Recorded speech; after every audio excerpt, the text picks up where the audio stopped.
प्रायोजक है दगरू सेठ jewellers, GM road near radio station. Mithila विश्वविद्यालय के पीजी जंतु विभाग में ओरोडेंटल प्रॉब्लम विषय पर कार्यक्रम का किया गया आयोजन। मंगलवार को दरभंगा के पीजी जंतु विभाग में जंतु विभाग एवं स्वयंसेवी संस्था डॉक्टर प्रभात दास फाउंडेशन के संयुक्त तत्वाधान में ओरोडेंटल प्रॉब्लम विषय पर एक कार्यक्रम का आयोजन किया गया। इस कार्यक्रम में मुख्य वक्ता के रूप में DMCH के पूर्व दंत विभाग अध्यक्ष डॉक्टर BB वर्मा मौजूद थे, जिन्होंने कहा कि दांत गेटवे ऑफ बॉडी है और शरीर के संचालन में इसकी अहम भूमिका होती है, इसलिए इसकी देखभाल करना आवश्यक है। इसके अलावा उन्होंने कई बातों की चर्चा की। उन्होंने कहा कि मिथिला में पान सुपारी के साथ साथ जर्दा खाने का चलन है और लोग धड़ल्ले से गुटखा चबा रहे हैं, जिससे दांतों को भारी क्षति पहुंचती है। गुटखा खाने में आनंद मिलता है, पर यह ओरल कैंसर का कारण बन सकता है। इसके अलावा उन्होंने कई बातों की चर्चा की। वहीं इस मौके पर विभाग के कई छात्राएं भी मौजूद थे, जिन्होंने कई प्रश्न मुख्य वक्ता से किए, जिसके जवाब मुख्य वक्ता ने सहजतापूर्वक दिया। एंड एटलीस्ट सुबह में नहीं भी कर पाओ, रात में जरूर ब्रश करो। वैसे दोनों टाइम करो, रात में भी ब्रश करो, सुबह में। रात में इसलिए कि दिन में तो हम लोग बोलते हैं, खाते पीते हैं, कुल्ला करते हैं, तो टंग का मूवमेंट हुआ, सब चीज़ हुआ, तो उतना खाने को डिपॉजिट होने का मौका कम मिलता है, बैक्टीरिया को डीके करने का कम समय मिलता है। लेकिन रात में एट रेस्ट हम तो चुपचाप सोए हुए हैं, वो खाना वो बैक्टीरिया ज़्यादा एक्टिव हो गया, उसी में एसिडिक फॉर्मेशन हुआ, डीके होता है, तो रात में ही ज़्यादा डीपली होता है। इसलिए रात में चाहे बच्चा हो या सियाना हो, रात में ज़रूर से ज़रूर ब्रश कीजिए। खाने के बाद उंगली से, दिन में हो गया, रात में उंगली से जो है फिंगर टिप से खाना सबको हटा दीजिए। मसूरों को ये root from root towards tip स्पीच कीजिए, थोड़ा मसाज कर दीजिए 2-4 बार, ये सब कीजिए। ओरल हाइजीन मेंटेन रखिए, सब ठीक है, कहीं कोई प्रॉब्लम है तो सब कहा ही जाता है prevention is better than cure. और उसके बाद भी आपको कष्ट हो जाता है तो थोड़ा अपना जेब को ढीला कीजिए, डेंटल सर्जन खाली गोली चलाइए। जूलॉजी डिपार्टमेंट में डॉक्टर प्रभात दास फाउंडेशन और zoology department of LNMU Darbhanga के संयुक्त तत्वावधान में 1 डे सेमिनार हो रहा है, जिसका टॉपिक है ओरोडेंटल प्रॉब्लम्स एंड हाइजीन। और इसमें शहर के DMCH जो दरभंगा में है उसके HOD farmer HOD doctor BB Verma आज के चीफ गेस्ट हैं। वो अपना लेक्चर दे रहे हैं और बच्चे भी इसमें इंटरेस्टेड हैं कि कैसे ओरोडेंटल प्रॉब्लम को ठीक किया जाए। कौन कौन से छात्र इसमें शामिल हैं? ये PG जितने जूलॉजी के छात्र हैं वो बाहर के भी कुछ आए हैं, कुछ हमारा कॉलेज की छात्राएं भी आई हैं, जिनको भी इनसे इंटरेस्ट है वो सब लोग आए हैं। नाम बता दें। मुकेश कुमार झा।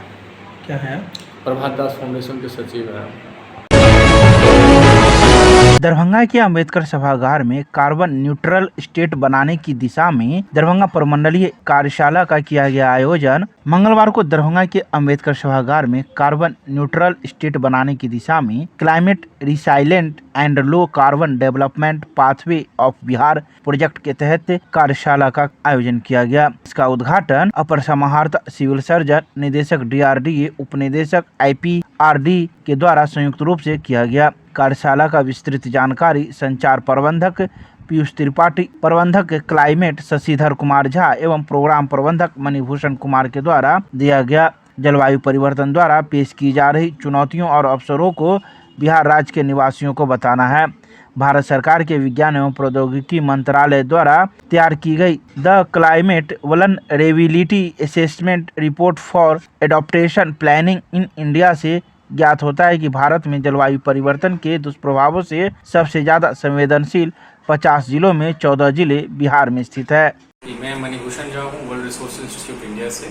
आज की कार्यशाला का मुख्य उद्देश्य ये है कि जो रणनीति आदरणीय मुख्यमंत्री ने 4 मार्च को पटना ज्ञान भवन में लॉन्च किया, उसको प्रमंडलीय या जिला लेवल पे कैसे हम लोग डिसेमिनेट कर सकते हैं, उनके पास उनके बीच में कैसे रख सकते हैं, अगर उनके कुछ विचार हैं, फीडबैक है या उनका क्या सोच है, उसको कैप्चर करने का प्रयास है और स्ट्रैटेजी को जमीनी लेवल पे कैसे लेके जा सकते हैं, पब्लिक एक्सेप्टेंस कैसे बना सकते हैं, इसके प्रति एक प्रयास है। इसके लिए सर बिहार सरकार की अभी एक renewable energy policy, draft policy बन रही है, जिसमें इस लार्जर रणनीति से भी उसका योगदान दिया है। पूरे बिहार में अगर हम बात करें तो 28 गीगावाट का पोटेंशियल पूरे बिहार में है। उसमें से जो लोगों के लिए जिसकी आप बात कर रहे हैं, जैसे डिसेंट्रलाइज रिन्यूएबल एनर्जी की अगर हम बात करें, उसमें 8 गीगावाट का उसका भी पोटेंशियल देखने को मिलता है। तो लोग लगा सकते हैं, ब्रेडा नाम की इंस्टीट्यूशन है, उनके वेबसाइट पे पूरी इसकी पृष्ठभूमि दी हुई है, लोग वहाँ अप्लाई कर सकते हैं, कुछ सब्सिडी की व्यवस्था भी है, तो लोग उसका फायदा उठा सकते हैं।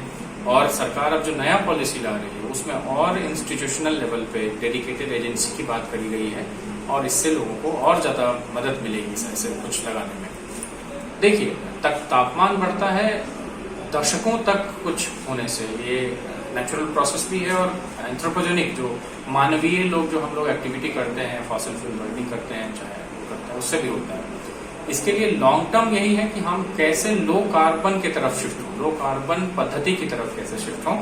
एक उदाहरण हुआ जैसे कि हम थर्मल पावर लेते हैं, कैसे रिन्यूएबल पावर ले सकते हैं, जो नॉन कन्वेंशनल आप बोलते हैं एनर्जी। आज जो हम मोबिलिटी यूज करते हैं, जैसे डीजल पेट्रोल बेस्ड गाड़ियों को इस्तेमाल कर सकते हैं, कैसे इलेक्ट्रिक व्हीकल की तरफ बढ़ सकते हैं। ये सब कुछ करने से जो हम जैसे ही हमारा एमिशंस, जो हम कार्बन डाइऑक्साइड का हो, किसी और चीज का हो, उसको हमें रोकथाम करना पड़ेगा, तभी जाकर के तापमान से हमें मिलेगा। हालांकि जब तक तापमान मान लीजिए मतलब अभी तो बढ़ रहा है और इमीडिएटली इसको रोका नहीं जा सकता, तो हीट एक्शन प्लान्स की भी जरूरत है। जिले लेवल पे भी हीट एक्शन प्लान्स कैसे बनाया जा सकता है, जैसे हीट हो रहा है उसमें लोगों का कार्य पद्धति क्या होगा, ऑफिसें कब से कब चलेगी, स्कूल कब से कब चलेगी, या उसको कैसे हम मिटिगेट कर सकते हैं, लोगों में रेजिलियंस कैसे पैदा कर सकते हैं, एडेप्टेशन कैसे हो सकता है। इन सब के लिए भी एक योजना बनाने की जरूरत पड़ेगी और भारत में कई शहर और राज्य ऐसे हैं जो हीट एक्शन प्लान बना रहे हैं। बिहार में भी हीट एक्शन प्लान लगभग बनकर तैयार है, लेकिन डिस्ट्रिक्ट लेवल पे तभी परकुलेट हो पाएगा जब वो राज्य स्तरीय प्लान डिस्ट्रिक्ट लेवल पे भी हम लोग बना पाए और डिस्ट्रिक्ट लेवल पे इम्प्लीमेंट करें। मुहर्रम की 9वीं तारीख पर विभिन्न अखाड़ों के द्वारा निकाला गया जुलूस, पुलिस प्रशासन रही मुस्तैद। मंगलवार की शाम मुहर्रम की 9वीं तारीख होने पर विभिन्न अखाड़ों के द्वारा जुलूस निकाला गया। बता दें कि दरभंगा के कैदराबाद चौक पर विश्वविद्यालय थाना पुलिस अपने दलबल के साथ मुस्तैद थी। वहीं थाना अध्यक्ष सुधीर कुमार सभी आने जाने वालों पर नजर गड़ाए हुए थे। बता दें कि कैदराबाद चौक के माध्यम से रोहिलागंज, आजमनगर, अलीनगर सहित कई विभिन्न क्षेत्रों के अखाड़ों का जुलूस निकला, जो कैदराबाद से होते हुए नाका नंबर 2, नीम चौक, गांधी चौक, दरभंगा टावर होते हुए किला घाट तक गई और वहां अपना खेलों का प्रदर्शन इन खिलाड़ियों के द्वारा किया गया। दरभंगा के सांसद ने अपने आवासीय कार्यालय पर लोगों की जन समस्याओं को सुना, निदान दिलाने की उचित पहल की बात। मंगलवार को दरभंगा के सांसद डॉक्टर गोपाल जी ठाकुर ने बहादुरपुर स्थित अपने आवासीय कार्यालय में लोकसभा क्षेत्र से आए लोगों की जन समस्याओं को सुनकर उनके निदान दिलाने के लिए उचित पहल करने की बात कही। बता दें कि लोकसभा क्षेत्र के विभिन्न विधानसभा क्षेत्र से आए सैकड़ों लोगों की विभिन्न मुद्दों से संबंधित समस्याओं को बारीकी से सुनकर उनके निदान दिलाने के लिए तत्क्षण पहल किया। सांसद ने लोगों की मौलिक समस्याओं के निदान से संबंधित अधिकारियों से प्राथमिकता के तहत निपटारा करने का निर्देश देते हुए कहा कि आम नागरिकों के उचित मुद्दों को ध्यान से सुनकर उनका निदान करे तथा लोगों को संतुष्ट करे। दधीची देहदान समिति ने नेत्रदान करने वाले के परिजन को किया सम्मानित। मंगलवार को दधीची देहदान समिति की ओर से डॉक्टर सुशील कुमार एवं उमेश प्रसाद ने समिति के महासचिव पद्मश्री विमल जैन के द्वारा प्रेषित प्रशस्ति पत्र एवं शॉल से मृतक संत कुमार नथानी के पुत्रों दिलीप नथानी एवं श्याम नथानी को सम्मानित किया। बनवारी लाल सरावगी ने मृतक के दानवीरता की भूरी भूरी प्रशंसा की। बता दें कि विगत दिनों बाकरगंज लहरियासराय निवासी संत कुमार नथानी की मृत्यु के पश्चात उनके परिवारजनों ने स्थानीय डीएमसीएच के आई बैंक में उनकी आंखों की पारदर्शी झिल्ली, जिसे कॉर्निया के नाम से जाना जाता है, उसका दान करवाया था। इसी कार्य को लेकर दधीची देहदान समिति की ओर से नेत्रदान करने वालों के परिजनों को सम्मानित किया गया। मद्य निषेध टीम के द्वारा 3779 लीटर अवैध विदेशी शराब को किया गया बरामद। शराब लदे ट्रक, कार एवं पिकअप को भी किया गया जब्त। दरभंगा जिलाधिकारी के निर्देश के आलोक में सहायक आयुक्त मद्य निषेध प्रदीप कुमार के नेतृत्व में मद्य निषेध विभाग की टीम के द्वारा दरभंगा जिले में अवैध शराब के परिवहन, भंडारण एवं सेवन को नियंत्रित के लिए विभिन्न स्थलों पर सघन छापेमारी एवं लगातार गश्ती की जा रही है। तो वहीं गश्ती के दौरान फेकला थाना अंतर्गत छपरार गांव में ट्रक से अनलोडिंग कर कार एवं पिकअप पर लोडिंग करने के क्रम में मद्य निषेध की टीम के द्वारा करीब 51 लाख रुपए की विभिन्न ब्रांड के 421 कार्टून में 3779 लीटर अवैध विदेशी शराब के साथ ट्रक, कार और पिकअप को जब्त किया गया।